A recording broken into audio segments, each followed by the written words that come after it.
Well, good evening, everyone, and welcome to this new Bible study series. We had the privilege and blessing recently of going through the book of Proverbs, and we are beginning today the book of James, the epistle, more accurately, of James. We're going to spend several weeks in the Epistle of James. And it's interesting that it should follow our study of the book of Proverbs, because in fact, James is often referred to informed to as the Proverbs of the New Testament. And the reason for that will become evident as we go through it. But you're going to see that the style that James uses is somewhat similar to what you see in terms of the way that the Proverbs are brought out to bring specific types of wisdom to the readers, to the listeners. What is an epistle? I guess we should start there. And today's going to be more of an introduction than anything else. So just kind of settle back, grab a cup of coffee or some tea, and we will some water, as the case may be, and we will just have a nice homey chat about James, or maybe not so much of a chat. I'll chat to you and you'll listen, but I'll open up for questions later as well in case there are some things that you want clarified. So today we definitely will get into the text today, but probably not analyzing the text. We'll read through the book of James, and I'll probably have some comments along the way. And I'm going to refer to it alternately as the Epistle of James or the book of James. But please understand that technically speaking, I just use the term book in a colloquial way just to refer to it as one of the books of the Bible. But in point of fact, it is an epistle. And I guess we should start there in terms of what is an epistle. There are many epistles in the New Testament. An epistle is simply put a letter, but it's not a letter that's addressed uniquely to an individual. It's actually a letter that is addressed to a group or community. And as you're going to see, the Epistle of James is in fact very much concerned about community, and specifically about the Jewish community of the diaspora, the word diaspora meaning those who are scattered abroad, particularly the Jewish community. Some people, as we get into the first chapter, we'll talk a little bit more about that. Some people think that his use of the term diaspora is more of a metaphorical thing. I don't think so. I really believe that when you see that term diaspora, it's usually translated, it's either transliterated as diaspora, it's a Greek term, and some versions will say to those who are scattered abroad or something of that nature. The NIV, as a matter of fact, let me just take a look at it so I don't say that incorrectly.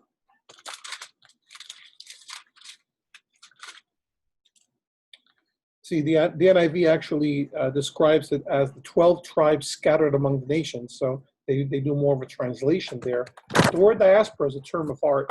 Whenever you see that term diaspora, it means something pretty specific, and is generally referring to those members of the 12 tribes of Israel that are geographically spread out throughout the world.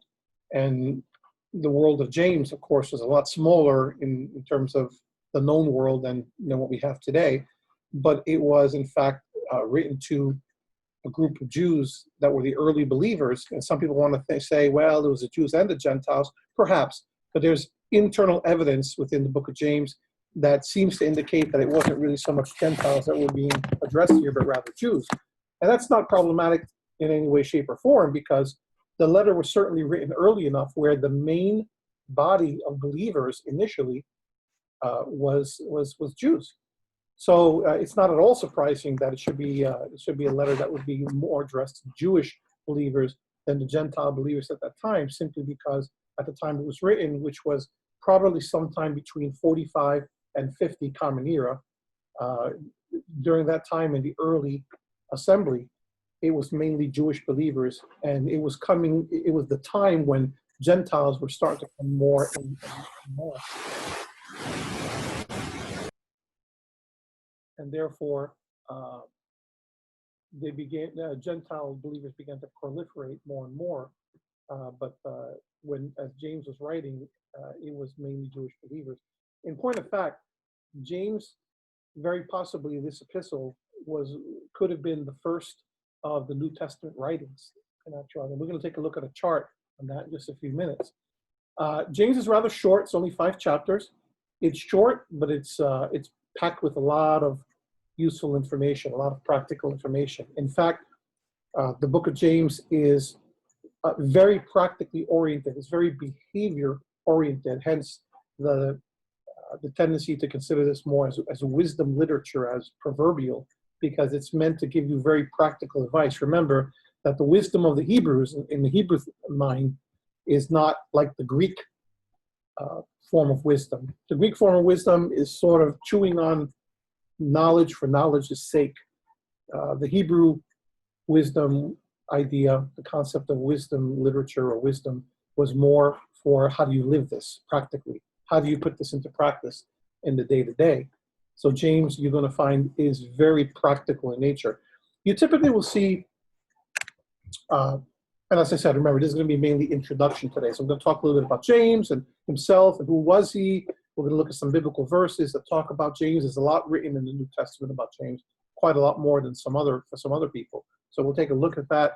We'll take a look at the book itself and I'll give an overview. We'll look at a couple of charts, and that'll be pretty much the time today. But the book of James is when you look at books of the Bible, there are generally 2 things that are being described, particularly in the New Testament. It shows you how you can come to Yahweh, right? That's one way, one thing that's really emphasized very strongly. It tells you that there's a creator out there. It tells you that there is a way of life that he has given to mankind. And it directs anyone who is interested. And as I said, this is more of an emphasis in the New Testament, of course, than the Old, but it's really a thread throughout the entire Bible. It directs you to how to look for Elohim, how to find him, so that you can be a part of his people. Now, as I said, the Old Testament is more of a record of his people throughout history, but in the New Testament, it's more of a nature of directing you towards Elohim in the context of the way, the truth, and the life with Yahshua the Messiah, because all of the Old Testament focuses on knowing Yahweh, and at the center of that is knowing the one that he gave for salvation, the one that he has provided as our means to him, as our intermediary, and that is, of course, Yahshua the Messiah. Why do I say that? Well, because in the very beginning, in the book of Genesis, it tells you about man being brought into the world, right? And Yahweh created him, Adam, male and female. It tells you about Adam and Eve. And it tells you about the fall of man. And it tells you how he fell and what was the result, what were the consequences of man's fall. But it doesn't leave it at that, right? It gives you hope, because although there was punishment, although there was consequence to the sin of Adam, there was also the promise of one who would come. You see that in Genesis chapter 3. And that promise of one who would come is the promise of the Messiah. So in reality, the rest of the Bible is the record of how Yahweh raised up a people to be witnesses for him in the midst of this very huge world in which we live. And it shows how the Messiah arose from that chosen people, right? From the tribe of Judah specifically, and that he would be the one that would lead us to salvation. So the Torah shows us how to live, and it serves as a tutor, as the book of Galatians tells us, as a tutor on how to live. And it gives us the foundation, the groundwork of a moral code that would keep the ancient people in line. And indeed, it would continue throughout the course of history as we would continue to keep his moral code. But the rituals that developed around the code and the sacrifices would be embodied in the one who was sent as the Savior, as the Messiah. So you have the Torah that explains the ethical moral code, but then you have the prophets who all talked about they did 2 things, right? They did They were the ones who enforced the moral code that is the Torah, but they also spoke about one who would come, who would be the embodiment of that Torah, who would be the embodiment of the word of Yahweh. He's actually referred to as the word of Yahweh, the Debar Yahweh. That's why you'll see prophets saying things like, and the word of Yahweh came to me. Right? And they mean that quite literally. The word of Yahweh came to me. Right? And Yahweh said thus and such. Yahweh spoke saying thus and such. It's always spoken in terms of an action word. And that, of course, is that word is, it was made flesh. The logos, in the Greek term in the New Testament, the logos, the word was made flesh in the form of the Savior that was sent, who was Yahshua the Messiah. So I'm giving a very quickie-like type of broad understanding of the whole plan that's described throughout the Bible, because I want you to see the big picture. And of course, the writings, the Psalms, the Proverbs, the Song of Solomon, and others, the writings were also there not only because Yahweh wanted us to have beautiful poetry, right? But that wasn't the main reason for them. The main reason for them was to have a means by which to worship and adore Almighty Yahweh. The book of Psalms, for example, is the songbook of Israel. But in addition to that, the other writings are meant for wisdom, for teaching us how to live, teaching us how to put into practice Yahweh's Torah. And they also point to a Messiah. So everything, whether it's the Torah, the writings, the prophets, in other words, Tanakh, the Torah, which is the instruction of the law, the Nevi'im, which are the prophets, and the Ketuvim, the writings, Tanakh, what we know informally as the Old Testament writings. All those writings point to a Messiah. And the New Testament, of course, shows you the fulfillment, the actual coming, the physical coming of that Messiah. And also it describes how he began his work among men when he came initially, and how he established the foundation for the work of salvation, how he established the foundation to bring people to himself, and how his disciples continued to do that work upon his ascension, upon his execution, his ascension to Yahweh. And he would no longer be physically present here in bodily form, but his spirit would remain to guide his disciples, at that time his apostles, who were his hand-picked emissaries, to bring forth the word of salvation and to begin the work en masse in the world, to start taking the word not only to the Jews, but also to the rest of the world, to the Gentiles, which is fulfillment of things that you saw all the way in the beginning with Abraham, right? So it's a whole unbroken stream of, better put, an unbroken thread of Yahweh's salvation working through history, beginning all the way back in Genesis 3, where he promised a Savior, and extending to the present day, where we are serving in our day as ambassadors of the kingdom of Yahweh, as witnesses in our present day, continuing the work that was begun in the book of Acts. And the book of Acts, as you see, does not have a really closed ending. It's actually open-ended, which indicates that there's more to be done. So when you look at all that in context, you find each biblical book in its proper place.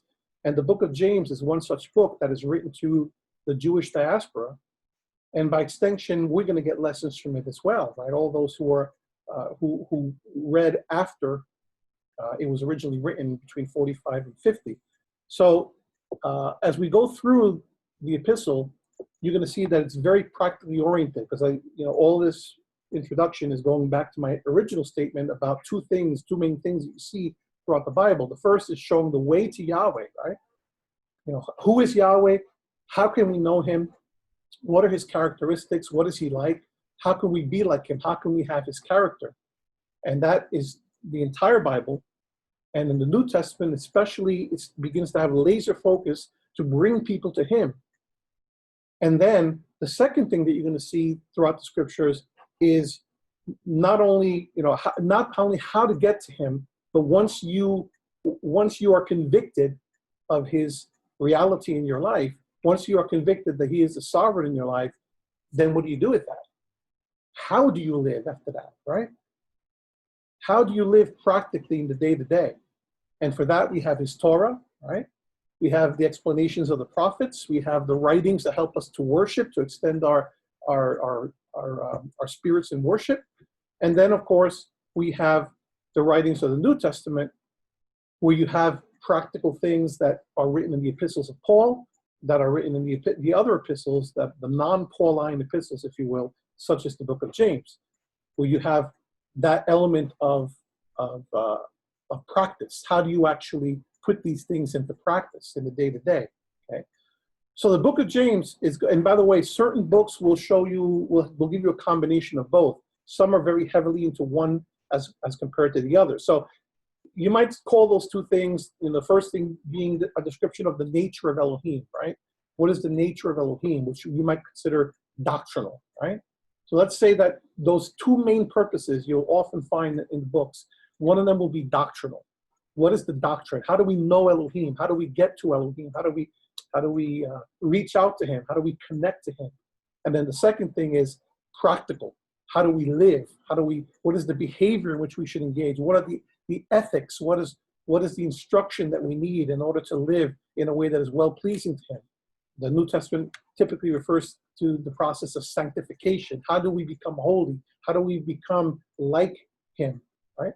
And that's what the concept of the practical nature of biblical books will bring out. So you're either going to have an emphasis, and particularly in the New Testament, you're going to have emphasis on doctrine, or you're going to have emphasis on practice. And some books are going to have both. For example, a really good example is the book of Ephesians. The book of Ephesians is neatly, just so happens, it's another epistle, and it just so happens that it's broken up into 6 chapters. And the first 3 emphasize doctrine. So if you go to the book of Ephesians and you look at the first 3 chapters, it's very high level, because he's trying to explain the nature of Elohim.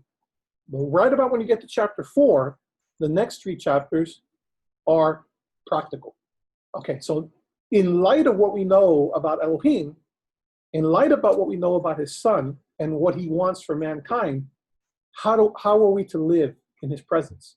And then chapters 4, 5, and 6 speak directly about behavior. How do we live? It's very practical instruction. Okay? The book of Romans, on the other hand, is very, very highly doctrinal.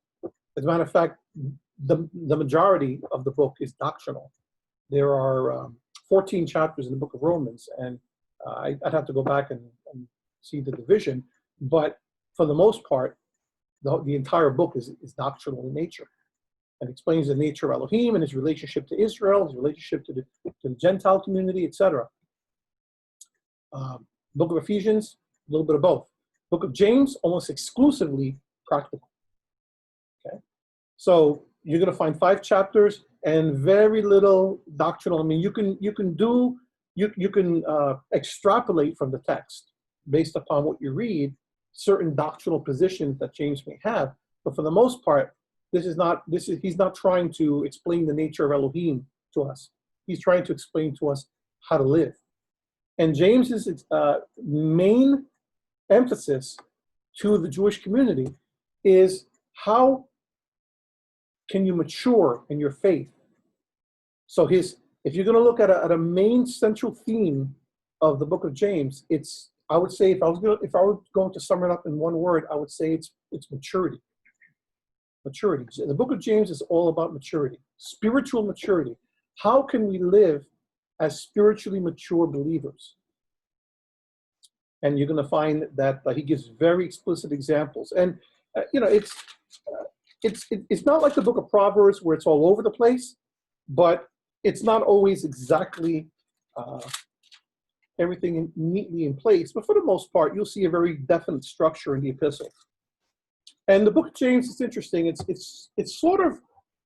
not like the Proverbs in terms of short, pithy sayings, but it's very proverbial in the way that it's presented, because it's presented for, again, practical knowledge, right? He wants us to do something with this.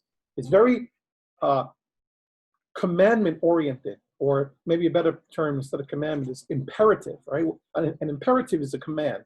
An imperative is do this, don't do that. That's an imperative. And the book is full of imperatives. As a matter of fact, some people find the book of James to be rather off-putting because it seems very blunt. That's James' character. James doesn't beat around the bush, right? He gets to the point. This is what you should do. You know that you should do this, do it. You know that you shouldn't do this, don't do that. It's very directive in nature. It's full of imperatives. There was a point I was going to make before and sort of slipped my mind, but it'll come back to me. But the book of James is very practical in nature, and the whole point is to direct us towards spiritual maturity. Now, let's look at a couple of things in no particular order, although I do have a semblance of where I want to go with this. But what I want to do is I want to share my screen. I want to bring, like we did when we first began the book of Proverbs, I want to bring a few things up so that we can take a look at them. So let me know if you can, in fact, see this. Okay, so you should be able to see my screen now. And at the moment, I am sharing a chart.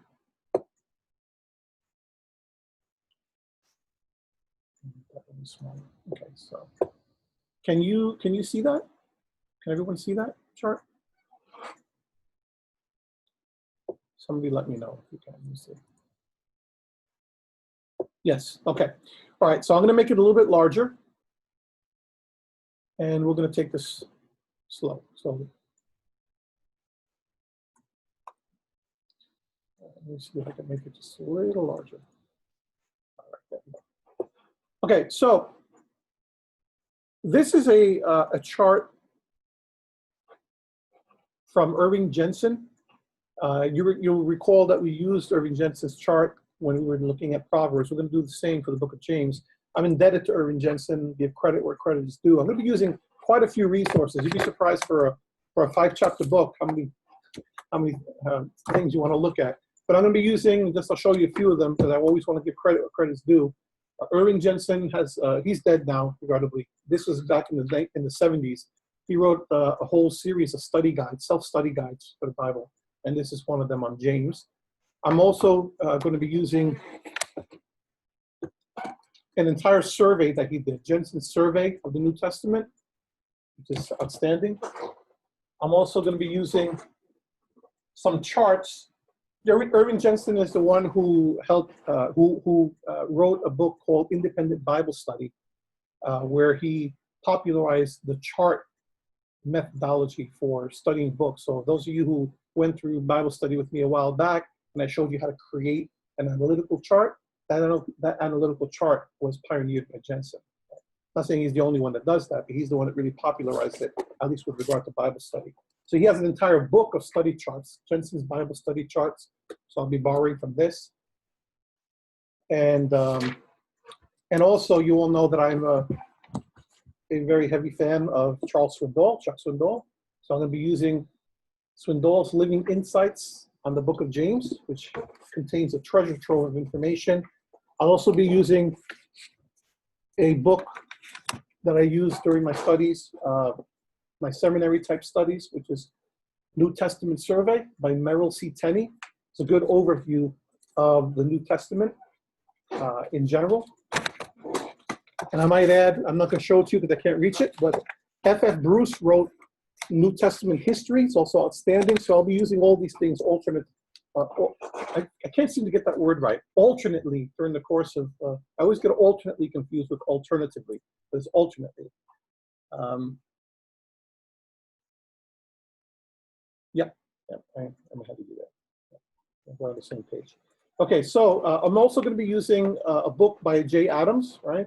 I usually turn to Jay Adams for a lot of his insights, particularly with regard to counseling and coaching types of things. This is a book it's a fantastic book that I would recommend to anyone. It's called A Thirst for Wholeness. A Thirst for Wholeness. How to Gain Wisdom from the book of James. So I'm going to be relying heavily on this one, as well as on his commentary that he puts out there for biblical counseling. Okay, so, and I have other things as well, and as I use individual ones, I will share that with you. Another one that's very good is How to Read the Bible Book by Book. That's by Gordon D. Fee and Douglas Stewart, How to Read the Bible Book by Book. And maybe what I can do is prepare a list of this for you and share that with you in case you want to look at that in the future or look at any of these on your own. And of course, our central text will be something near and dear to all of us, which is the Bible, right? So can't have a Bible study series without the Bible. So we'll actually read the entire book of James today as part of this introduction. But let's turn for a moment to the chart. So just direct your attention to the chart for a moment. I'd like to give you a little sense. I'd like to give you a sense of one opinion, and this is Irving Jensen, on the chronology of the New Testament books. Please understand something. When you're looking at things like chronology being the time frame in which these things were written, there's always a bit of speculation. And by the way, Irving Jensen, remember, he wrote his things back in the 70s, so that means that he didn't have, like, this chart comes undoubtedly from 1970 or so. So he didn't have access to some of the things that scholars have access to now, discoveries that came in the last several decades. So some of these things are undoubtedly adjusted, but they were actually pretty accurate. When I look at Chuck Swindoll's chronologies, he tends to agree with what you're seeing over here. So the important point is not to get fixated on specific dates, but to have a general sense of when these things would have been written. And I think that this is a particularly helpful chart because it shows you,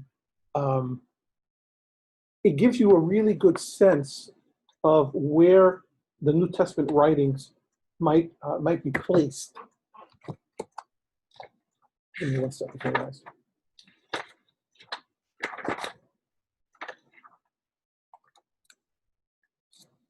Okay. So if you're looking at this chart here, and you notice at the upper left, the book of James is written as potentially the first book of the New Testament. In other words, this could very well have been the first book that would be eventually known as the New Testament. It was the first one that was written, and the date is generally agreed upon to be somewhere between 45 and 50 Common Era. And I won't go into all the reasons. This is the whole purpose of this studies is not to get all scholarly on you and give you every in and out about dates and authorship and all that. There are plenty of books that you can go to that will explain that. But I just want to give you a general sense because I think it helps to frame the discussion when you know the context in which something was written. Not only the author, but also the reason why the book was written, if we know. The context in terms of where it was written and geographically where the writer may have been, what may have been happening in the life of that writer when he wrote it, etc. Those things are important to know because people have a tendency sometimes of bringing interpretations to texts that are completely illogical given the conditions on the ground at the time in which that book was written. So if you know, for example, that the book of Revelation was probably not written until around 96 Common Era, and that it was likely written on the island of Patmos while John, the Apostle John, was in exile, that makes a big difference in understanding that as compared to someone trying to date it earlier where you don't have the hindsight of history. Because if John is speaking about certain things that we won't get into because I'm doing Revelation right now, but if he's speaking about certain symbols or certain things that he's seeing, it would make no sense to interpret those symbols as being of a certain type without the history that occurred up until the time that John would have been on Patmos in 96. So you have to understand the history. You have to understand the context in which these writers wrote so that you can have a better idea of what was going on. Ephesians, another example. If you don't understand that Paul was a prisoner at the time that he wrote Ephesians or Philippians or Colossians, then it loses its impact because then you don't understand fully what Paul was trying to say when he spoke about certain things that were going on in his life at that time and the spin that he put on those things. You don't understand, for example, in Philippians, it's much more impactful to know that in Philippians 4, Paul encourages us, and he uses repeatedly throughout the book of Philippians the term joy or rejoice in some form or other. And that sounds nice, But when you realize that Paul was not living in the lap of luxury when he wrote that, when you understand that he was a prisoner at that time under house arrest, then it makes it that much more poignant to understand that Paul was not just encouraging you to do something that he wouldn't be willing to do himself. He was in a condition which, I mean, it wasn't like deplorable conditions for him, but he certainly wasn't free and he couldn't go and do everything that he wanted. He wasn't out out on the beach somewhere having a good time. He was undergoing hardship. So it's much more credible when someone tells you have faith in Yahweh and endure hardship when they are actually doing it. So if you know that and you understand Paul's circumstances and the context in which he's writing, it makes that much more sense and it has that much more impact on us. Okay?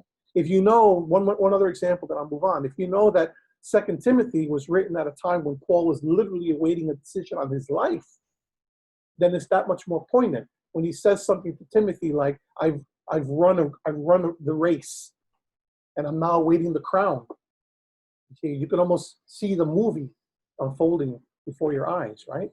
Because you understand that Paul's not going to survive for much longer. In fact, he probably wrote that, as the chart indicates, around 67, 68 Common Era, and tradition tells us that Paul was martyred under the Emperor Nero right around that time. So when you understand that, the words have more impact. You need to understand the context in which things were written. James was written more than likely between 45 to 50. You have some people that actually place James around 90. I don't buy that at all, and most people don't buy that. Everyone's always trying to sell books and make a name for themselves, and you're going to have controversy always when you look at the dates and things. But the generally accepted range of time by most scholars is that James was written between 45 to 50 Common Era. When you consider that, again, traditionally, Yahshua presumably, according to this timeline, would have died around the year 30 Common Era. You're talking within about 15 years of Yahshua's death and resurrection, 15 years in which the assembly was begun, and that corresponds very closely to what you see in terms of the written record in the New Testament in the book of Acts. And we're going to turn to Acts in a little bit to read some of that. And then when you further understand the dynamics that were occurring in the apostolic assembly at the time that James would have been written, again, it makes more sense because this was a time of a bit of turmoil. It was a time of challenge because we know from the written record in the book of Acts that the Jews and the Gentiles, the Jews and the early Gentile believers, they weren't getting along very well. Okay? As a matter of fact, even before Gentiles per se came on the scene, even the Jewish believers who were, the Jews from Judea and the Jews who had more of a penchant towards Greek things, they were having a hard time. And you see that in Acts chapter 6 and 7, when we're introduced to Stephen and the deacons that were initially appointed by the apostles. There was friction because of the diehards who, from the Jews, the Hebraic Jews, if you will, for lack of a better term, and the Jews who were more Hellenistically oriented because they grew up with customs from the surrounding nations and from the Greeks and the Romans, right? So so there was friction between them because of different things that they would tolerate. So if you ever start to feel frustrated about things that happen, as I do, and I'm just being flat out honest with you, sometimes I get frustrated with the amount of with the gulf in some cases of a difference of thinking between believers nowadays, even amongst those that we consider more aligned to what we believe about the faith in terms of the name of Yahweh, the name of Yahshua, and the keeping of the Torah, the Sabbath, right? Even amongst what we know as groups in our day, like Sacred Name Movement and Messianics and Hebrew Roots and on we could go. There's such a difference of opinion, a variety of understandings that it can be rather frustrating when it seems that we have, on the surface anyway, it seems that we have more differences than we have things in common. That's a source of frustration for me from time to time. But whenever I start to feel too discouraged about that, I look at the early apostolic assembly. And for anyone to deny that they had challenges of their own from the very beginning is to stick your head in the sand and to not understand what was going on. It's it's a revisionistic way of looking at Scripture to think that everything was perfect and everyone was holy and everyone got along well and they all, lived as happy believers and, it was all bliss. It wasn't. It wasn't like that at all. Just read through the book of Acts. You need to understand that there were very severe challenges in the early assembly, in the apostolic assembly, as I refer to it. And those challenges were hard to overcome. Acts 15, which is right around at the center of the book of Acts, Acts 15 was a turning point because that's when the conference occurred where this man right here, James, made a decision that made all the difference in how the Jewish believers and the Gentile believers would get along from that point forward. And it's very interesting to see, for lack of a better term, the evolution of James over time in terms of his conversion and in terms of his faith. He was quite an important person in the early apostolic assembly. And it was his decision that we see recorded in Acts 15 that was literally a turning point, in my view. It was a turning point in the progress of the assembly, the body of Messiah. He wasn't the only one, of course. Peter was involved in that. Paul was involved in that. Barnabas and Silas and others. But James's decision, James was the one who made the decision, and his decision carried forward, that decision helped to ease the passage of the Gentiles into the assembly to be more fully accepted into the assembly. So we'll get to all that later, but let's talk a little bit more about this chart and just kind of get a glance at it, and then we'll go a little bit more specifically into James's history. So it's thought that his book was the first, and it was written in Jerusalem, from Jerusalem, around 45 Common Era, 45 to 50, depending on who you ask. And then notice that the book of Galatians is listed a second. Now, remember, is this ironclad? Again, I want to emphasize, this is Jensen's opinion based on the scholarship of his time. This is fairly consistent, give or take one or two books, with what I'm seeing also in terms of present scholarship. So this is fairly consistent, fairly well agreed upon. And it makes sense with the chronology when you look at the book of Acts. So Galatians would have been written around the same times as James, maybe around 48 Common Era. And when you look at those two things, very important to understand that they sort of go together because of the kind of problems and challenges that they were going through. The believers in Galatia were having those problems that I just described because of the introduction of the idea by Jewish believers that you had to be circumcised and you had to keep all of the law of Moses, as they term it, the law of Moses, and that means something very specific. That in the book of Acts, it says that people came from Jerusalem to Antioch, which is the central headquarters of the mission to the Gentiles. And Jews came from Jerusalem to Antioch. They came up from Jerusalem to Antioch, and they were teaching the believers that they had to accept circumcision and the law of Moses and follow the customs of Moses in order to be saved. And that's when they got into an uproar with Paul and Barnabas, who strongly disagreed with them. And then they were sent by the Antioch assembly to go to Jerusalem to the elders and apostles so that they could have a conference and that they could decide on these issues. It was that strong of an issue that threatened really to divide the assembly, perhaps irreparably, if they didn't take care of that. So those things were happening around the same time. So James and Galatians were sort of offshoots of what was going on with those initial problems. Okay, so I'll explain more of that as we get into the book of James. But it makes perfect sense that Galatians would have come shortly around the time of the letter, the Epistle of James. And just to finish my thought at the very beginning of this session, an epistle was a letter written to community, okay? As opposed to just a letter. Okay? It was a letter that was written to a community, usually to a specific, in the context of the New Testament, it was a letter that was written to a specific assembly.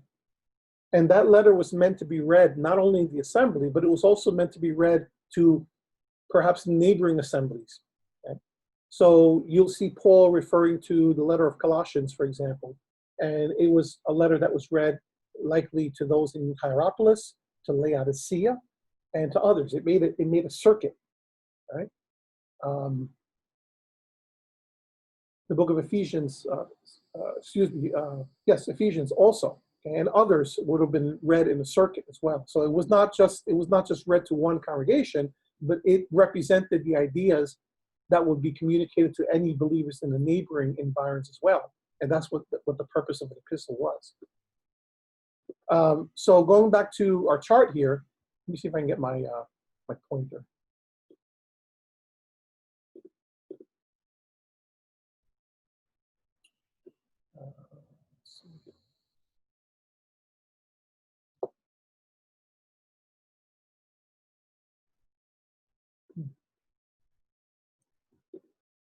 Okay, I don't know where the pointer is. Spotlight. There it is. Okay, I'm just spotlight. All right, is that coming through? That arrow. Okay, so Galatians would have come right around the time of James, maybe a couple of years after. So it's interesting because it makes more sense for an earlier date for James because, as I said, he was writing mainly to Jewish believers, but by the time of Galatians, you were starting to get a much more diverse assembly, which was, the root of many of the issues that they were having because of the introduction of Gentile believers into the assembly. So it makes sense that there's a few years of gap in between here. I'm not sure why he has Mark in here. I guess there may be two separate potential dates for Mark. I can say this, the book of Mark was probably the prototype for the other three Gospels, or at least not the other three, but at least two of them, the synoptics, Matthew and Luke. Some people think that Mark was kind of a source document, that it was actually the writings of Peter, and that it was used as kind of the foundation for other things. I'm not so sure that I agree with that, but that may be what's explaining him having Mark up here. Anyway, I won't go through all these, but just kind of take a look at, generally speaking. So 1st, 2nd Thessalonians would have been written from Corinth, and these are what are referred to as the journey epistles. So that would have been written from around 52. 1st and 2nd Corinthians would have been written from Ephesus and Macedonia, around 55 or so. Romans would have been written from Corinth around 56. Then the two Gospels, Matthew and Luke, written likely from Jerusalem, at least Matthew. And that makes sense because it was written mostly to a Jewish audience. And then the book of Luke and Acts would have been written more than likely from Rome around 61. And you have to have that later date because all those events, of course, happened, right? And those events would have taken you until the early 60s. Okay? So the book of Acts is actually a sequel to the book of Luke. It's very possible that Luke and Acts actually were, I don't think they were written as one long roll because it was too big, but because it was the same account, they have two separate rolls, but it's really the same account continuing in the book of Acts. And Luke the physician would have been the one that would have written both of those books. And then you have the prison epistles, Colossians, Ephesians, Philemon, and Philippians. That would have been around 61 from Rome during Paul's imprisonment under a Praetorian guard. And then 1st Timothy, Titus, and 2nd Timothy are known as the pastoral epistles because he was preparing these men to be pastors, Timothy and Titus. And these were written during his imprisonment, his later imprisonment, which he did not come out of. This first imprisonment up here, he certainly came out of. And then by the time you get to 1 Timothy, Titus, and 2 Timothy, he's arrested again under Nero, and this time he does not come out of that. Tradition says that Paul was beheaded under Nero. Then you have Hebrews, Judah, 1 Peter, 2 Peter. Okay? And these are known as the universal epistles. The book of Judah was written by the brother of James. That's what's commonly accepted. Judah was a brother of James, who was a brother of Yahshua the Messiah. Of course, a half-brother. Same mother, different father. And we'll see that when we read through the text in just a little bit. As I said, Mark was likely the amanuensis, who was the scribe for Peter. So that's why they have these three together. And that would have been around 68, right around the time that Paul would have been martyred. And then you have, last but not least, the book of John, which is known as the fourth gospel because it's very different than the three synoptics. Synoptics meaning seen together, because they're similar in nature. So if you go to Matthew, Luke, and Mark, you see that they have, although there are very definite, distinct differences, you see that they're very similar in their structure. The book of John is something completely different altogether. And then you have the three epistles of John, and then the book of Revelation, all of which were believed to have been written by John. The first four out of Ephesus. John was the pastor of Ephesus, at one point the bishop of Ephesus.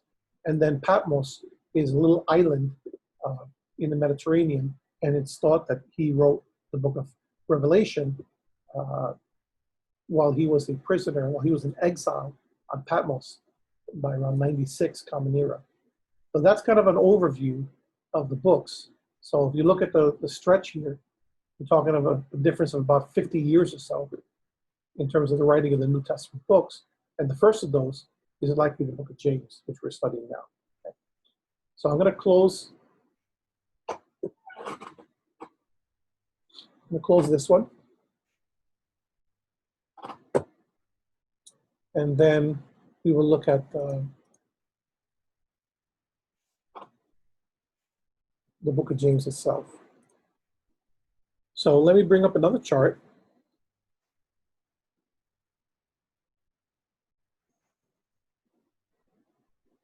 Just bear with me as I do that. So I'm going to bring up Irving Jensen's chart on James, and you should see that come on your screen in just a moment.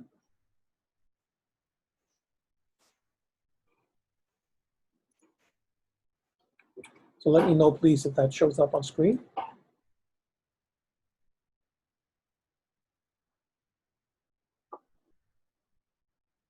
Can everybody see that? Yes. Okay, excellent.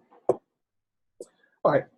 So let's leave that on screen for just a minute.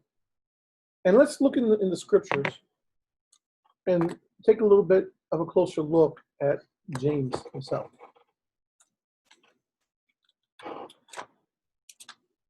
So who was James? You actually see four individuals that are referred to as James in the New Testament. The name James, by the way, actually comes down to us from Latin, and it's a Latinized version of the Greek term, which is in turn taken from the Hebrew. So it comes down to us from Hebrew, obviously, to Greek, and then from Greek to Latin, as do many words that we run across in the New Testament, names in particular. The word James that we have in English is kind of a French form of that Latin, Iacomos, which is a Latin form of the Greek Iacobos, right, which is coming from the Hebrew, that's it, Yaakov, right? Yaakov meaning Jacob. So James' name is actually Jacob. It's interesting, in Spanish, for years this stumped me, and I couldn't figure it out. If you look at the Spanish Bibles, you'll see that the word... Could you please mute yourselves?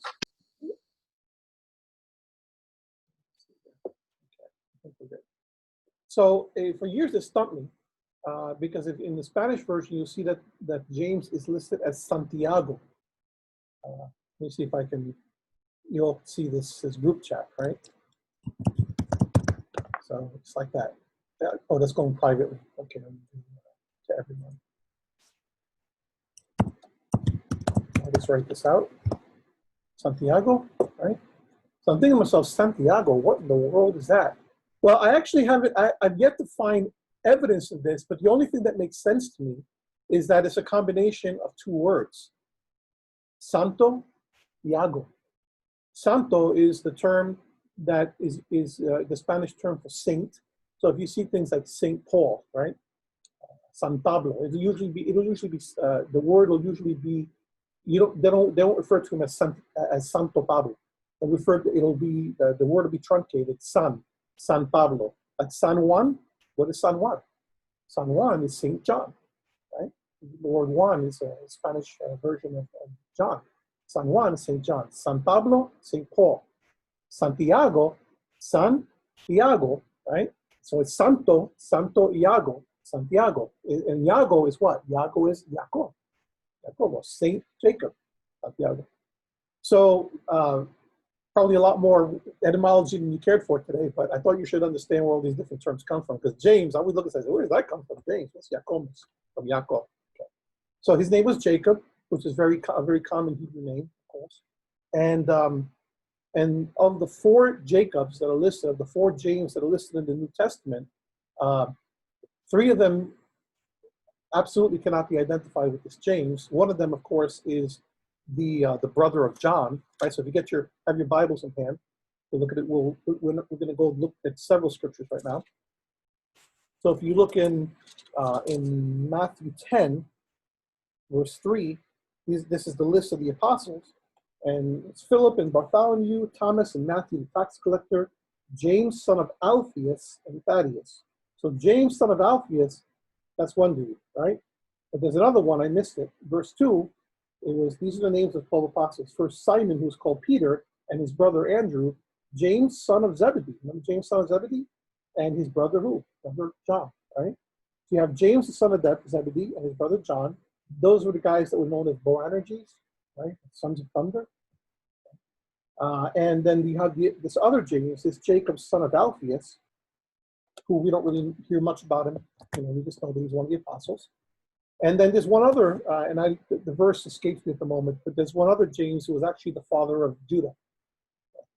But none of those 3 are of any consequence to our discussion, because it's clear from the verses in Acts and Galatians and others in the Gospels that the one that we're looking at is the James we're looking at is the brother of Yahshua. Now, one other quick thing here, Acts chapter 12, we just turn there very quickly. Acts chapter 12 begins with the death. It's another turning point for the believers here. It was about this time, Acts 12:1, it was about this time that King Herod, that's Herod Agrippa, arrested some who belonged to the assembly, intending to persecute them, Agrippa the first. He had James, the brother of John, one of the brothers called Boanerges, right?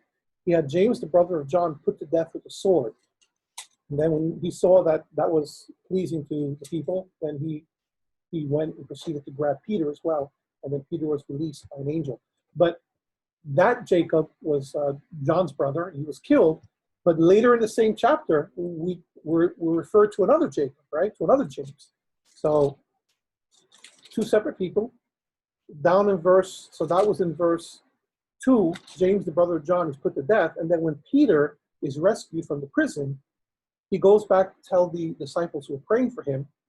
And then down in verse 16, they let him in. And then he says, verse 17, Peter motioned with his hand for them to be quiet and described how Yahweh had brought him out of prison. Then he said, tell James and the other brothers and sisters about this, he said, and then he left for another place. So what James is referring to? Well, he can't be referring to James, the son of John, James, the brother of John, because we already saw that he was killed. And it was common knowledge that he was killed. So he was referring to another James. Who is that James? That James is the James that was a leader already by that time in the assembly. If you go down to to Acts 15,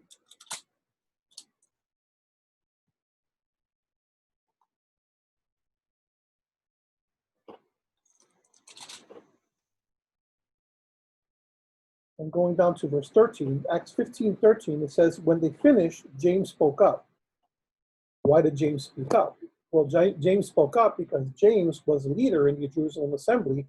That's why Peter said, go tell James and the others, right? Because he recognized James' authority there. So what was happening there in Acts 12 is that Peter had become hot, right? He couldn't stay in Jerusalem because they were after him. They were going to kill him. And it was almost certain that they were going to kill him. And so he knew that he had to get out of Dodge, right? So he he had to leave because Peter was the de facto leader of that Jerusalem assembly. So when Peter had to leave, he had to put charge of the assembly in the hands of someone who knew what he was doing and who had authority and who had credibility. Well, that person was James. So James, in effect, became the new leader of the Jerusalem assembly when Peter left. Doesn't mean that Peter wasn't at all in the picture, because even here in Acts 15, we see that he returns for this conference. But he after Acts 12, you don't hear much about Peter again, because Peter is out doing his thing somewhere else. We don't really know. We know historically that Peter eventually was executed. He was, according to tradition, he was crucified upside down. And that would have happened in the late 60s, probably after Paul, maybe around the same time, because he also reportedly died under Nero. So he would have died right around the same time, around 68. Paul may have died around 67, and then Peter around 68. So they died within close proximity of one another. But the bottom line is that after Acts 12, you don't really see Peter in the record anymore. From Acts 13 forward, you see two things. You see, one, James is now the recognized leader of the Jerusalem assembly. So if you continue looking down Acts 15, 13, when they finished, James spoke up. Brothers, he said, listen to me. And then he describes, what they just heard. And then he says in verse 19, it is my judgment, therefore, that we should not make it difficult for the Gentiles, etc. So we see him, James, making the judgment on behalf of the entire assembly. So he was the lead for the entire assembly. It was his, he was the, you had a whole body of elders, clearly, but James carried the weight of a leading elder, if you will. So he's the one that's left to make those decisions. And historically, we know that James was a very well-respected man. He was actually known as James the Just, James the Righteous, because he was known to be an extremely meticulous observer of the Torah. He was also known to be a man of prayer. I don't know, I think it was a historian by the name of Hegesippus who describes how he was known. He had a nickname of camel knees, because his knees were so calloused because of all the prayer that he would do on his knees, that people would refer to him as the one with calloused knees or something to that effect. So he was known as a man of devout prayer, and you see that described in the book of James. He was a man that was known for his authenticity and his genuineness in the faith. And because of that, he had credibility, which is why Peter could turn the leadership of the assembly in Jerusalem over to him. And you see that reflected also in the book of James, the fact that he was a genuine person and he expected of everyone else that they be genuine too. Okay? Let's go back in time just a little bit. So if you go to John chapter 2, verse 12,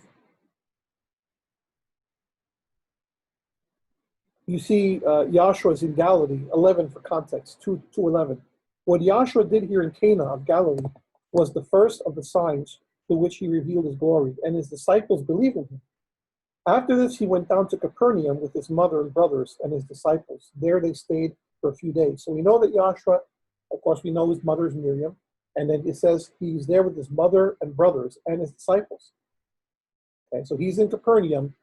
The word Capernaum is actually two words, Kafer Nahum, which is village of comfort, is what it means. Which is really interesting, considering that it became his headquarters.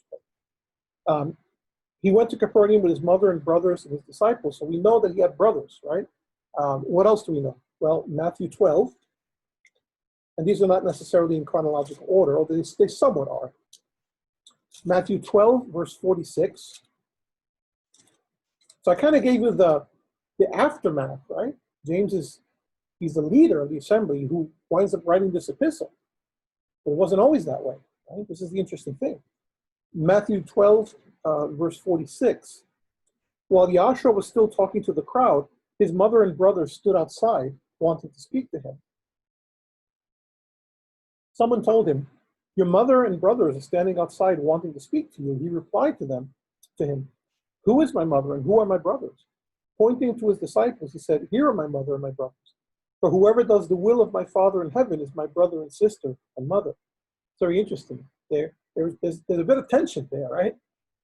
He's not trying to be disrespectful, but he's basically making the point that the ones who are truly his kin are the ones who are doing the will of Yahweh. So even his mother at that time, which is interesting considering what she knows about him, right? His mother, his brothers, and we know also from other texts he has sisters as well, but we're only told about his brothers here. But we know that there's conflict here. They're not exactly impressed by him, right? Because, familiarity breeds contempt. Right? It's just the way that life goes. Like I say, you can't read the Bible with idealistic eyes, because if you try to read it idealistically, I'm not saying to look at it cynically either, but you can't look at it without seeing what the text says. Let it say what it says, because it says it for a reason. So something like this, although it may be disturbing to see that his brothers were not necessarily on the same wavelength with him and his mother at this time, it makes it that much more sweet when you see later their reaction after his resurrection, right? So you have to let the Bible say what it says and don't try to revise things. If you go over to John chapter 7, and by the way, before we go to John 7, Mark 3 would basically tell you the same thing here, right? 3:31.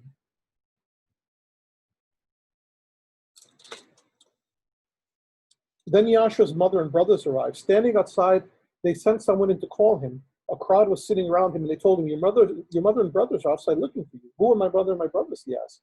Then he looked at those seated in a circle around him and said, here are my mother and my brothers. Whoever does Yahweh's will is my brother and sister and mother. And then, if you go to, let's see here, Mark 6, just a couple of chapters, 2-3 chapters later. Mark 6, let's read from verse 1. Yahshua left there and went to his hometown, accompanied by his disciples. What was his hometown? Do you remember?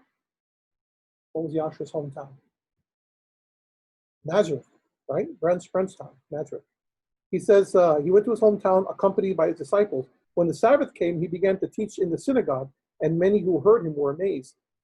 Where did this man get these things? They're all amazed. Why are they amazed? Well, they're amazed because, let me stop sharing this.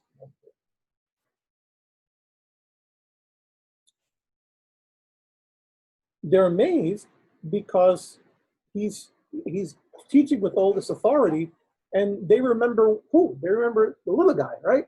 They remember the little guy who grew up there and playing and skinning his knees and everything else. Right? That's what they remember.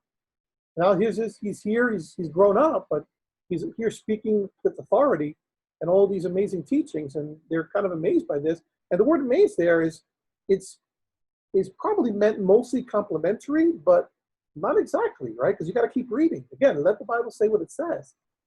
They're amazed at the wisdom coming from him, but they're also offended by it, right? Because they're like, who's this guy to be telling us stuff? This is the little kid that we used to see playing around. Where did this man get these things? They ask. What's this wisdom that has been given him? What are these remarkable miracles he's performing? Isn't this the carpenter? See, that's where the contempt starts coming in. Isn't this the carpenter? Isn't this Miriam's son and the brother of James, Joseph, Judah, and Simon? Aren't his sisters here with us? And they took offense at him. Yahshua said to them, a prophet is not without honor except in his own hometown, among his relatives, and in his own home. Notice verse 5. And this beyond what James is interesting since we're here. He could not do any miracles there, except lay his hands on a few sick people and heal them. Why could he not do? Does the text mean he could not do any miracles as in he was incapable of them? No, certainly he wasn't incapable of it, right? It's that he couldn't do it. He chose not to do it because it would have been a waste of time. So he couldn't do it because it was fruitless. He was amazed at their lack of faith. So in his own hometown. So when you get frustrated sometimes that people don't listen to you, or people don't give you credibility, or they look down on you, whatever, just remember it happened to the best of them, right? Truly the best of them, where Yahshua himself couldn't do or chose not to do miracles even in his own hometown because he knew it was a waste of time, right? But anyway, but notice the verse there that I actually originally went there for. That's my problem. I start getting into all these little sidetracks. So verse 3, isn't this Miriam's son and the brother of James, Joseph, Judah, and Simon? There he is, James, right? So James is a younger brother of Yahshua, and then another brother is Judas, or Judah, right? Judas is a Greek version of Judah. Who do we know as Judah? Well, Judah wrote a book, right? It's the book that appears right before the book of Revelation, who is also Yahshua's brother. And by the way, how do we know that these are Yahshua's brothers? Well, we know because of the text here. We know, this is what I'm trying to prove to you, showing all these verses. We know in the book of Acts, right? I'm going to read you some more in a minute here. Give me a second here.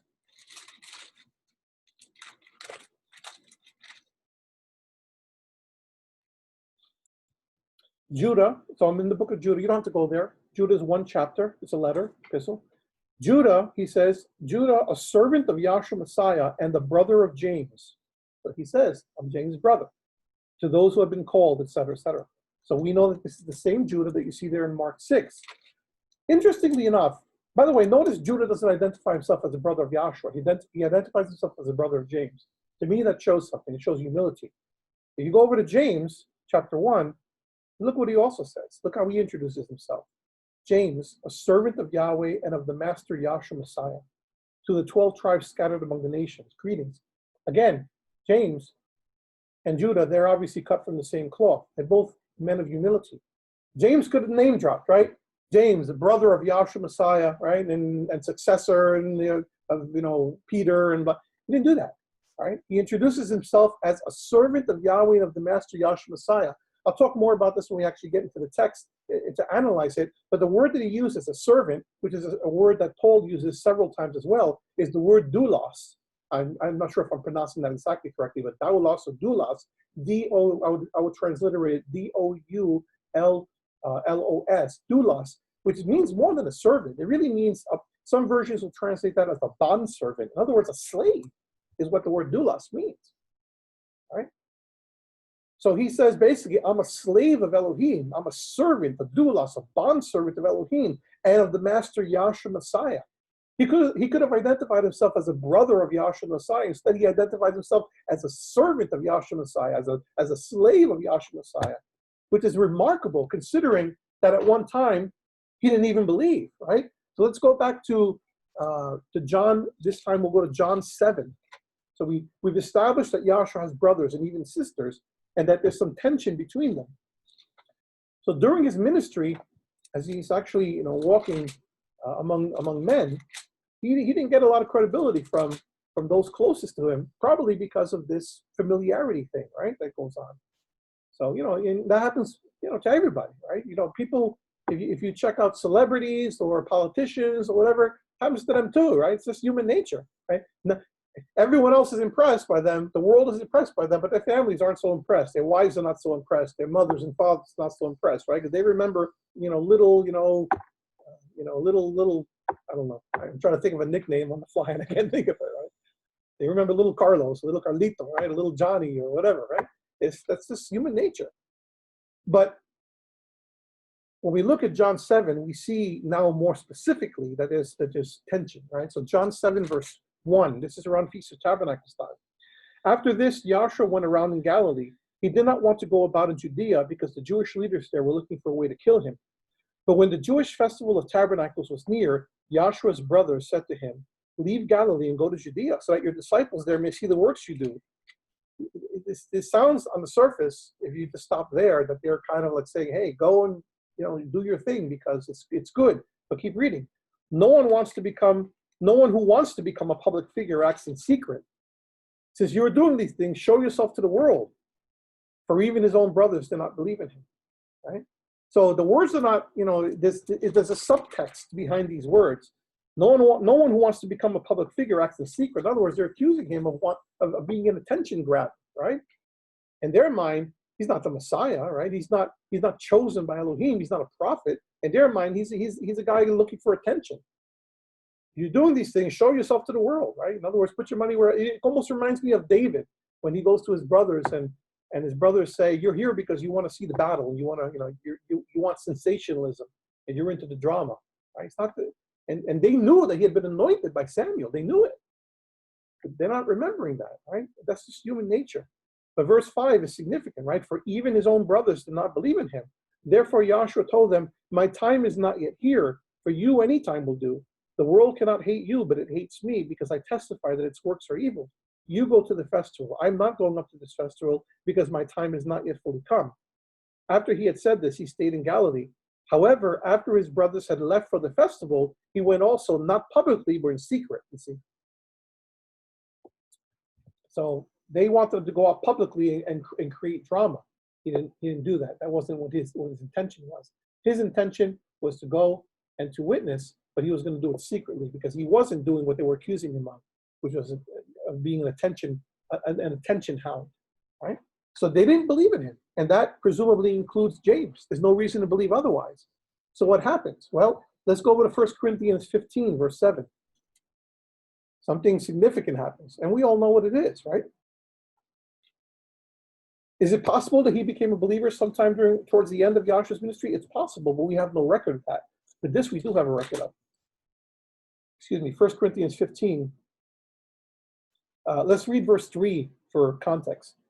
This is Paul speaking to the Corinthians. For what I received, I passed on to you as of first importance, that Messiah died for our sins according to the scriptures, that he was buried, that he was raised on the third day according to the scriptures, and that he appeared to Cephas, that's Peter, and then to the 12. So Peter is clearly the acknowledged leader, right? He appeared to Cephas and then to the 12. After that, he appeared to more than 500 of the brothers and sisters. There were many, many witnesses. More than 500 of the brothers and sisters at the same time, most of whom are still living, though some have fallen asleep. Then he appeared to James, then to all the apostles, and last of all, he appeared to me also as to one abnormally born. And that word abnormally is like one untimely born. So he was also a very humble man, Paul. But notice, he appeared to James at some point. So there's obviously something that was stirring in James's heart. And we don't know the whole backstory, right? And we can only speculate. The scriptures do not tell us. James himself does not tell us. But somewhere between the time when of the Feast of Tabernacles, remember this situation with the Feast of Tabernacles is getting close to the end of Yahshua's ministry.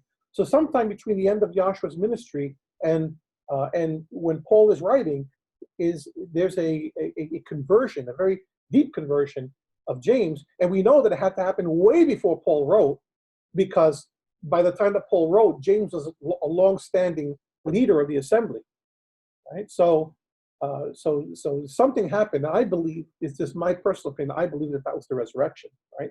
You know, you see your dead brother rise from the dead, you're going to believe something, right? So I think that it was the resurrection that did it. Now, let's go to Acts 1. And this is, remember, shortly after the resurrection. The disciples are, they encounter Yahshua, and he's here, and he's with them for 40 days. And then in verse 13, so Yahshua sends, and they're getting ready for, let's read verse 12 for context. Then the apostles returned to Jerusalem from the hill called the Mount of Olives, a Sabbath day's walk from the city. When they arrived, they went upstairs to the room where they were staying. Those present were Peter, John, James, that's James, the brother of John. At that time, of course, he was alive. And Andrew, Philip and Thomas, Bartholomew, Matthew, James, son of Alphaeus, and Simon the Zealot, and Judah, son of James. So that's the other James. Judah is not talking about Judah Iscariot, but Judah, son of James. They all joined together constantly in prayer, along with the women and Miriam, the mother of Yahshua, and with his brothers. So who's now among the disciples? Miriam, the mother of Yahshua, and his brothers. Plural. So presumably James and Judah didn't believe at that time, right? But the resurrection shifted thinking in a very big way. Then let's look at Galatians 1. A few more verses, and then we're going to read through the book of James, and that's where we'll conclude for today, because it's a lot. So Galatians 1, Paul is talking about his experiences, and remember that Galatians would have been written roughly around the same time as James, maybe a few years later. And he's describing his history, and then if you go down to verse 14, he's giving his history, right, his testimony to the Galatians. By the way, who are the Galatians? Well, the Galatians were a group that settled in the northern part of Asia Minor,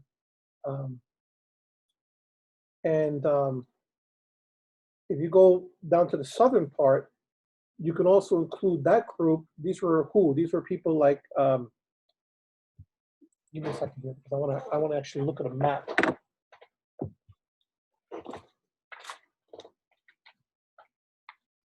Okay, I picked the wrong Bible for map. Let me find the one. 1 second here.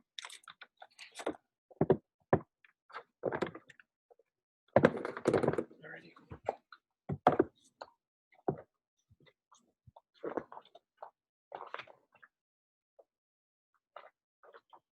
I don't know if I'm going to be able to actually show you this, but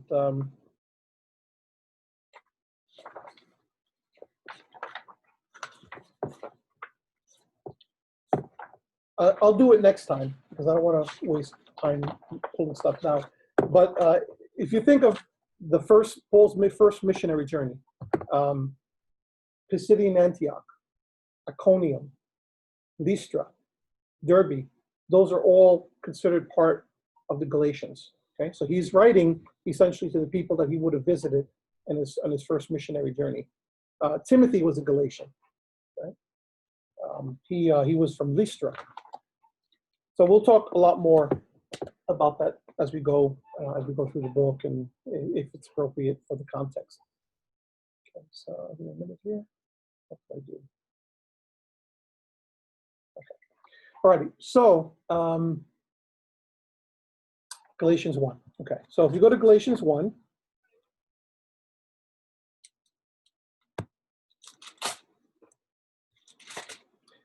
He says in verse 14, I was advancing in Judaism beyond many of my own age among my people, and was extremely zealous for the traditions of my fathers. But when Elohim, who set me apart from my mother's womb and called me by his grace, was pleased to reveal his son in me, so that I might preach him among the Gentiles, my immediate response was not to consult any human being. I did not go up to Jerusalem to see those who were apostles before I was, but I went into Arabia. Later, I returned to Damascus. Then, after 3 years, I went up to Jerusalem to get acquainted with Cephas, Peter, and stayed with him 15 days. I saw none of the other apostles, only James, the master's brother. I assure you before Yahweh that what I'm writing to you is no lie. So he recognizes that James was an apostle, not an apostle, but James is actually recognized as an apostle. I saw none of the other apostles, only James, the master's brother. The apostles, the apostolic office, just a quick aside, was a very specific office, and the 12 apostles, there was only one group of 12 apostles, right? And some people want to say that Paul should have been the 12th apostle, he should have replaced Judah. There's no evidence for me in the text that that's the case. Paul was an apostle in his own right. Why? As I've explained in the past, because Yahweh said so. Yahweh identifies him biblically as an apostle. He also identifies Barnabas as an apostle. He identifies James as an apostle. So there are apostles. There were a limited number of apostles. The word apostle means an emissary that's sent forth for a particular mission. So there's a certain handful of people that were considered apostles, but it's not the office of apostle that you see with the 12. It's saying they're apostles, but they're not considered part of the 12. So if you look in the book of Revelation, where it talks about the 12 apostles judging, it's a separate group. It's the group that would have been following Yahshua. There was a very specific set of requirements, and they have to have been witnesses walking with Yahshua. Okay? But in any event, that's just a quick aside. But the point is that James was recognized by Paul as being an apostle. Remember, by the time he's writing Galatians, it's around 48 Common Era, but he's writing about years ago. He's not writing as something recent. He's recounting this to the Galatians about something that happened years earlier. Okay, so we see that the apostles, that James and his brothers, plural, right, that they're part of the disciples who are participating in that initial Pentecost after Yahshua's ascension. Okay? And we see that James becomes a leader in that assembly. I already shared Acts 12:17, Acts 15. We can also look at Galatians 2. Then after 14 years, so there's an additional 14 years, so you can see the time frame, right? If he wrote this in 48 Common Era, as is generally believed, Galatians, then do the math. So 14 years prior would have been 34? No, is my math right? What's 48 minus 14? 34, right?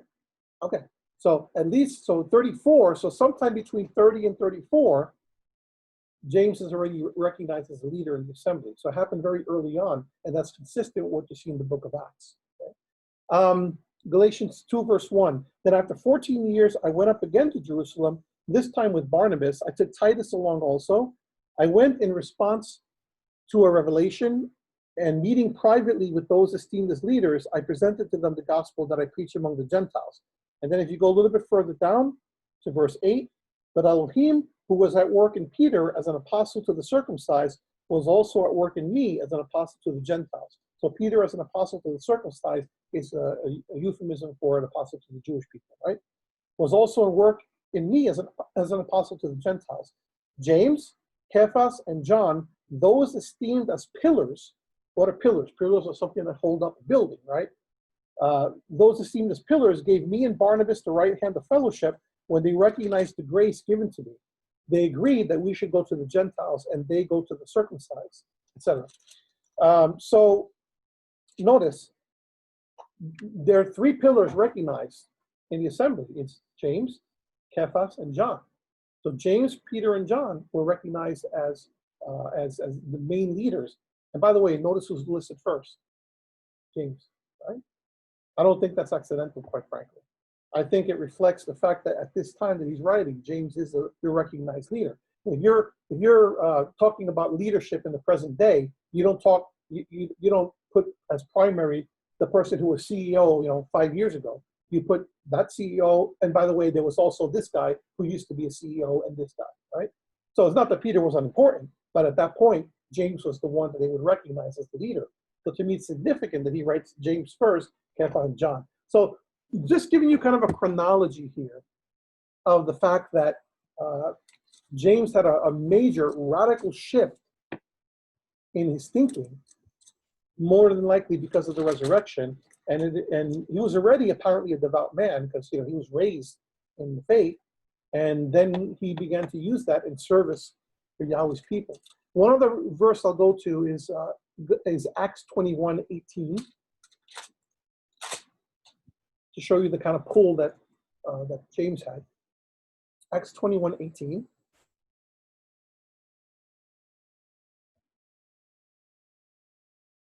Okay, and this is after when Paul comes to Jerusalem, and if you recall, there was a situation because by this time Paul was already being accused of encouraging people not to keep the law, which is not true. Verse 17. When we arrived, we'll do 17 for context. When we arrived at Jerusalem, the brothers and sisters received us warmly. The next day, Paul and the rest of us went to see James, and all the elders were present. Paul greeted them and reported in detail what Yahweh had done among the Gentiles through his ministry. When they heard this, they praised Yahweh. Then they said to Paul, "You see, brother, how many thousands of Jews have believed, and all of them are zealous for the law." I want you to note that, by the way. How many years is this after Yahshua's death and resurrection? Why are the Jews still keeping the law? Why are the brethren still keeping the law? If it's true that Peter said you can eat whatever you want and you can do whatever you know, people don't see that inconsistency. They said to Paul, "You see, brother, how many thousands of Jews have believed, and all of them are zealous for the law." That's not consistent with typical Christian theology, right? They have been informed that you teach all the Jews who live among the Gentiles to turn away from Moses, telling them not to circumcise their children or live according to our customs. What shall we do? They will certainly hear that you have come, so do what we tell you. There are 4 men with us who have made a vow, and he tells them to basically go and do the vow with them, and not the vow itself, but to do the purification rite after the vow at the temple, and then that way they'll see that he's not throwing away the law, but that he's an observant Jew himself. And then he keeps talking there. Okay, so there's more there as well. But James is the leader of all this group here, you see. So it's important for us to keep these things in mind in terms of the context when we're looking through the book of James, because sometimes we want to Gentilize, for lack of a better term, we want to Gentilize a lot of the New Testament scriptures. And you can't do that. You got to look in the context in which it was written. So when James talks about to those in the synagogue, he uses the term synagogue, right? Because that's what they were used to. When he talks about the law, he's not referring to some abstract thing out there. When he talks about keeping the law and your faith and faith and works go together, he means something very specific. He's not just speaking vaguely, right? He's speaking in the context of an observant Jew who, even after having become a leader, even after having witnessed the resurrection of Yahshua, even after having been in those early years of the assembly, still believed very firmly in keeping the Torah and taught other people to do the same, right? So we'll see all that as we go to the book of Acts. Okay, I'm going to be just a little bit over time. I'm going to ask you to bear with me for about another 5 minutes, 10 minutes as we read through the book of James. I do want to read through it once so that you get a sense of it. And we'll do it again next time. It's very short. So let's turn to the book of James.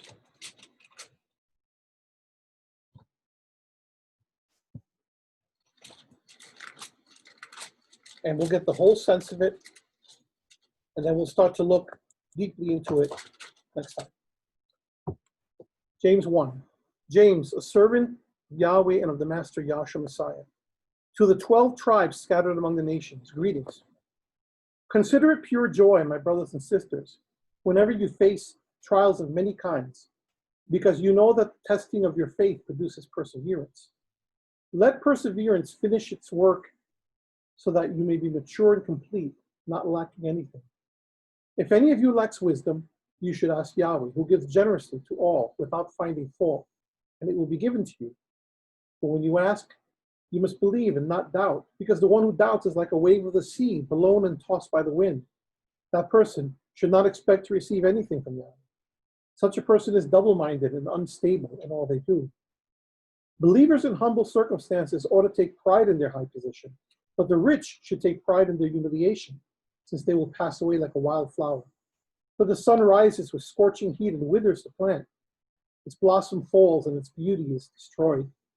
In the same way, the rich will fade away even while they go about their business.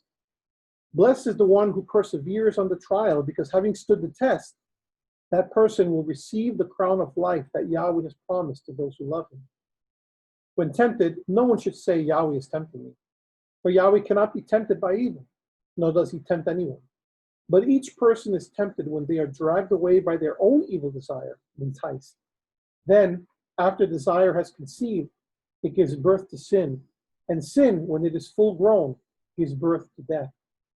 Don't be deceived, my dear brothers and sisters. Every good and perfect gift is from above, coming down from the Father of the heavenly lights, who does not change like shifting shadows. He chose to give us birth through the word of truth, that we might be a kind of first fruits of all he created. My dear brothers and sisters, take note of this.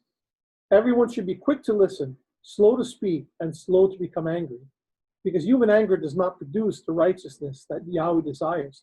Therefore, get rid of all moral filth and the evil that is so prevalent, and humbly accept the word planted in you, which can save you.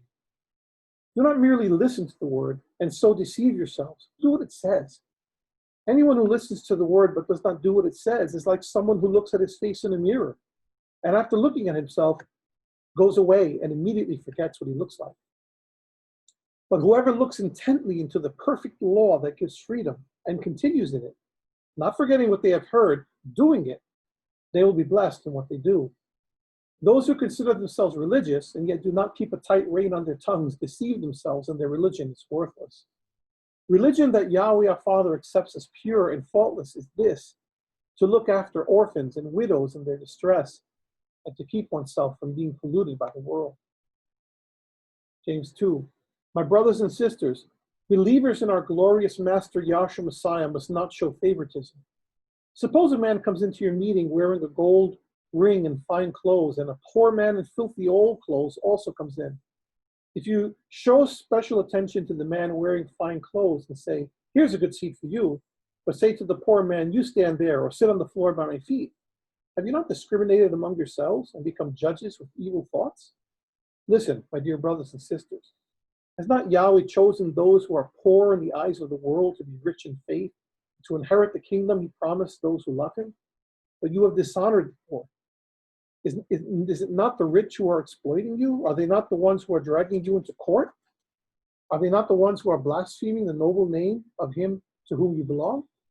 If you really keep the royal law found in Scripture, love your neighbor as yourself, you are doing right. But if you show favoritism, you sin and are convicted by the law as lawbreakers.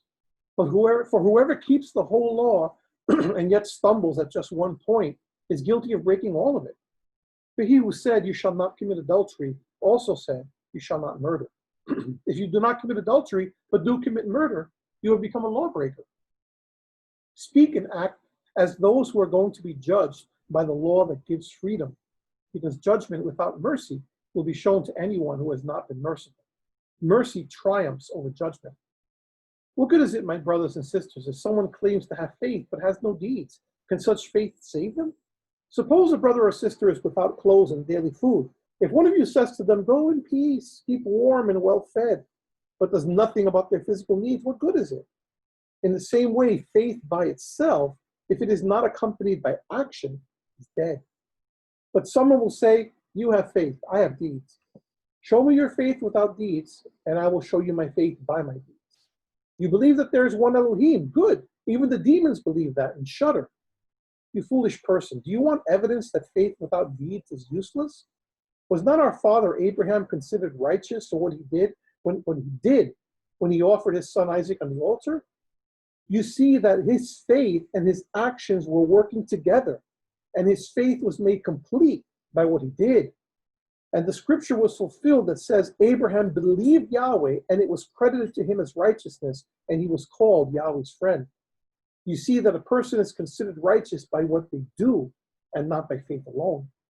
In the same way, was not even Rahab the prostitute considered righteous for what she did when she gave lodging to the spies and sent them off in a different direction? As the body without the spirit is dead, so faith without deeds is dead. Chapter 3. Not many of you should become teachers, my fellow believers, because you know that we who teach will be judged more strictly. We all stumble in many ways. Anyone who is never at fault in what they say is perfect, able to keep their whole body in check. When we put bits into the mouths of horses to make them obey us, we could turn the whole animal. Or take ships as an example. Although they are so large and are driven by strong winds, they are steered by a very small rudder wherever the pilot wants to go. Likewise, the tongue is a small part of the body, but it makes great boasts. Consider what a great forest is set on fire by a small spark. The tongue also is a fire, a world of evil among the parts of the body. It corrupts the whole body, sets the whole course of one's life on fire, and is itself set on fire by hell. All kinds of animals, birds, reptiles, and sea creatures are being tamed and have been tamed by mankind, but no human being can tame the tongue. It is a restless evil full of deadly poison. With the tongue we praise our Elohim and Father, and with it our Master and Father. And with it we curse human beings who have been made in Yahweh's likeness. Out of the same mouth come praise and cursing. My brothers and sisters, this should not be. Can both fresh water and salt water flow from the same spring? My brothers and sisters, can a fig tree bear olives, or a grapevine bear figs? Neither can a salt spring produce fresh water. Who is wise and understanding among you? Let them show it by their good life, by deeds done in the humility that comes from wisdom. But if you harbor bitter envy and selfish ambition in your hearts, do not boast about it or deny the truth. Such wisdom does not come down from heaven, but is earthly, unspiritual, demonic. For where you have envy and selfish ambition, there you find disorder and every evil practice. But the wisdom that comes from heaven is first of all pure, then peace-loving, considerate, submissive, full of mercy and good fruit, impartial and sincere. Peacemakers who sow in peace reap a harvest of righteousness. Chapter 4. What causes fights and quarrels among you? Don't they come from your desires that battle within you? You desire, but do not have, so you kill. You covet, but you cannot get what you want, so you quarrel and fight. You do not have because you do not ask Yahweh. When you ask, you do not receive, because you ask with wrong motives, that you may spend what you get on your pleasures. You adulterous people, don't you know that friendship with the world means enmity against Yahweh? Therefore, anyone who chooses to be a friend of the world becomes an enemy of Yahweh. Or do you think Scripture says without reason that he jealously longs for the Spirit he has caused to dwell in us? but he gives us more grace. That is why Scripture says Elohim opposes the proud but shows favor to the humble. Submit yourselves then to Yahweh. Resist the devil, and he will flee from you. Come near to Yahweh, and he will come near to you. Wash your hands, you sinners, and purify your hearts, you double-minded. Grieve, mourn, and wail. Change your laughter to mourning and your joy to gloom. Humble yourselves before Yahweh, and he will lift you up. Brothers and sisters, do not slander one another. Anyone who speaks against a brother or sister or judges them speaks against the law and judges it. When you judge the law, you are not keeping it, but sitting in judgment on it. There's only one lawgiver and judge, the one who is able to save and destroy. And you, who are you to judge your neighbor? Now listen, you who say, today or tomorrow we will go to this or that city, spend a year there, carry on business, and make money. Why, you do not even know what will happen tomorrow. What is your life? You are a mist that appears for a little while and vanishes. Instead, you ought to say, if it is Yahweh's will, we will live and do this or that. As it is, you boast in your arrogant schemes. All such boasting is evil. If anyone then knows the good they ought to do, and doesn't do it, it is sin for them. In chapter 5. Now listen, you rich people, weep and wail because of the misery that is coming on you. Your wealth is rotted and moths have eaten your clothes. Your gold and silver are corroded. The corrosion will testify against you and eat your flesh like fire. You have hoarded wealth in the last days. Look, the wages you failed to pay the workers who mowed your fields are crying out against you. The cries of the harvesters have reached the ears of Yahweh Almighty. You have lived on earth in luxury and self-indulgence. You have fattened yourselves in the day of slaughter. You have condemned and murdered the innocent one who is not opposing you. Be patient then, brothers and sisters, until the sovereign's coming. See how the farmer waits for the land to yield its valuable crop, patiently waiting for the autumn and spring rains. You too, be patient and stand firm, because the master's coming is near. Don't grumble against one another, brothers and sisters, or you'll be judged. The judge is standing at the door. Brothers and sisters, as an example of patience in the face of suffering, take the prophets who spoke in the name of Yahweh. As you know, we count as blessed those who have persevered. You have heard of Job's perseverance and have seen what Yahweh finally brought about. Yahweh is full of compassion and mercy. Above all, my brothers and sisters, do not swear, not by heaven or by earth or by anything else. All you need to say is a simple yes or no. Otherwise, you will be condemned. Is anyone among you in trouble? Let them pray. Is anyone happy? Let them sing songs of praise. Is anyone among you sick? Let them call the elders of the assembly to pray over them and anoint them with oil in the name of Yahweh. And the prayer offered in faith will make the sick person well. Yahweh will raise them up. If they have sinned, they will be forgiven. Therefore, confess your sins to each other and pray for each other so that you may be healed. The prayer of a righteous person is powerful and effective. Elijah was a human being, even as we are. He prayed earnestly that it would not rain, and it did not rain on the land for 3.5 years. Again he prayed, and the heavens gave rain, and the earth produced its crops. My brothers and sisters, if one of you should wander from the truth, and someone should bring that person back, remember this: whoever turns a sinner from the error of their way will save them from death and cover over a multitude of sins. That's the book of James. It's a lot to cover. It's a lot more there than meets the eye. But I thought we'd read it through just to get context, one broad overview. And you can see, as we're reading through it, the proverbial nature, the aphorisms that are in there, the way in which he wants to propound wisdom so that we can live it in a very practical way. And there's a lot there that's misconstrued also. So there are a lot of questions that are raised as we read through that, right? Does he have a problem with rich people in general, right? There seems to be a lot against the rich and wealthy. Is he saying that wealth is bad? Well, not exactly. And we'll see that as we go through it. And what about this idea about praying for the sick? And is he saying that everyone who's prayed for is going to rise up? No. It's more to it than meets the eye. And this business about anointing with oil, what does that mean? Does it mean that you anoint with oil in the context of a spiritual symbol, or were they anointing with oil in a medicinal context? There's controversy and debate over that, right? And there's much more that we're going to go through as we look through the book. So I think we have a lot of good stuff ahead of us, and I appreciate you sticking with me a little bit longer today. And before I close, I want to ask, is there anything that I can review or clarify? You can go ahead and type it in the chat. Any questions about it? what I covered today.